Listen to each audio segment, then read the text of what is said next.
Apa itu zoomorasi? Zoomorasi merupakan gabungan antara dua perkataan iaitu zoo dan juga simulasi. Ia merupakan satu inovasi digital yang membenarkan murid untuk mengembara di dalam zoo haiwan secara bebas sambil mengenali nama haiwan dalam bahasa Arab. Antara masalah yang dapat kami kenal pasti yang pertama adalah murid tidak dapat menyebut dengan jelas dan tepat nama haiwan dalam bahasa Arab. Yang kedua, murid tidak dapat mengeja dengan betul nama haiwan dalam bahasa Arab. Dan yang ketiga adalah murid tidak dapat mengingat nama haiwan dalam bahasa Arab. Objektif inovasi kami yang pertama adalah murid dapat menyebut dengan tepat dan jelas nama haiwan dalam bahasa Arab. Yang kedua, murid dapat mengeja dengan betul nama haiwan dalam bahasa Arab. Dan yang ketiga adalah murid mampu mengingat nama haiwan dalam bahasa Arab. Rasional projek inovasi kami yang pertama adalah menepati dengan trend pembelajaran masa kini melalui pembelajaran abad ke-21 iaitu PAK21 menjadi elemen pembelajaran akses sendiri yang boleh digunakan oleh murid untuk belajar tanpa bersemuka dengan guru.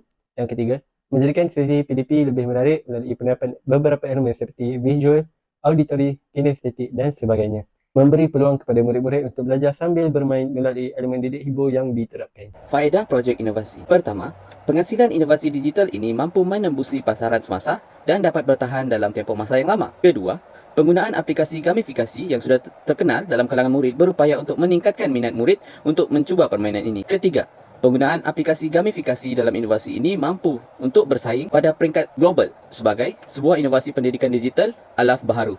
Keempat, inovasi ini menggunakan pendekatan pedagogi pendidikan yang terkini menerusi pembelajaran secara didik hibur. Kumpulan sasaran adalah murid tahun 5 sekolah rendah. Jenis peralatan dan sumber. Inovasi ini menggunakan beberapa elemen dalam satu aplikasi secara dalam talian iaitu Roblox. Elemen dalam inovasi. Karikatur haiwan berkonsepkan 3 dimensi 3D yang menarik, warna yang sesuai dan kesan bunyi. Himpunan kuis gamifikasi yang menarik dan nota yang lengkap dan berkesan. Sumber inspirasi. Yang pertama, siri filem animasi Madagaskar. Yang kedua, kecenderungan murid terhadap permainan. Dan yang ketiga, Zoo.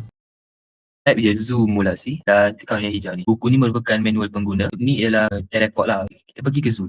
Dekat ke cikgu ni dan pergi. Gajah jatuh. Banyak ayam dalam ni. Sono, ada kuda. Disebabkan zoo ni besar, orang ada sediakan kaedah untuk teleport dengan lebih mudah. Tekan je bumi ni dan dapat pergi ke mana guru tu nak pergi. Contohnya MyZone. Tekan MyZone. Dia akan pergi ke MyZone. Bila guru baru kumpulkan semua muridnya, tekan je bas hijau ni. Aktiviti ni ada dua. Kita tekan aktiviti dan masuk ke dalam aktiviti. Dalam ni ada kelas lah. Kita orang saja buat kelas. Jam sekolah sikit lah untuk belajar. Masuk je ke dalam kelas, aku terus keluar. Ada dua aktiviti, iaitu aktiviti lumba quiz dan juga aktiviti pagar sesat. Kita pergi ke aktiviti lumba quiz. Kita orang ada sediakan jawapan dia, iaitu A untuk hijau, B untuk kuning, C untuk biru dan D untuk merah. Di dalam ni, kita orang ada masuk ke gambar dan juga jawapannya. Contohnya, kucing dalam bahasa Arab adalah kitun. Kitun ialah C. Kita ambil biru.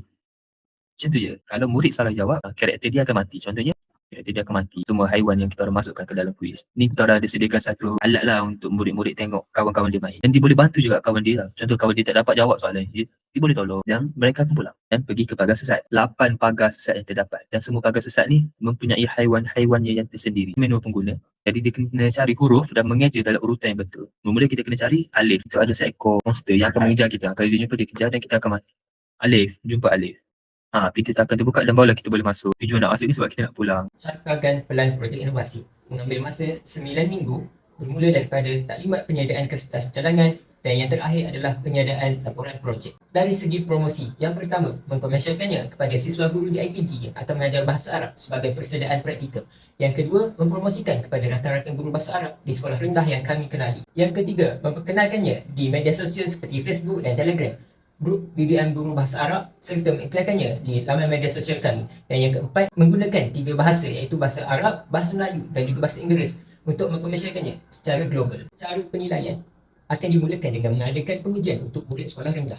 Seterusnya, murid akan diuji dengan latihan pengukuhan dalam bentuk kuis gamifikasi. Kemudian, murid akan menjawab soalan selidik keberkesanaan pelaksanaan projek inovasi dan yang terakhir, penambahbaikan inovasi sekiranya ada kelemahan pada mutu kualiti inovasi. Inovasi ini akan memberi 3 impak. Yang pertama, meningkatkan penguasaan murid dalam bidang bahasa Arab. Yang kedua, memberi inisiatif kepada guru untuk membentuk PDP yang lebih menarik. Dan yang ketiga, meningkatkan kualiti pendidikan negara dengan penerapan TMK dalam PDP. Secara rumusannya, inovasi zoomulasi berupaya membantu guru untuk mewujudkan suasana PDP yang mengintegrasikan pembelajaran abad ke-21. Inovasi digital yang menarik, berkesan, santai dan mudah diakses ini mampu memberi kefahaman yang jitu kepada murid dalam pembelajaran bahasa Arab. Hasilnya, murid dapat menyebut, mengeja dan mengingat nama haiwan dalam bahasa Arab. Sehubungan itu, semoga inovasi ini dapat meningkatkan kualiti pedagogi pendidikan bahasa Arab di Malaysia.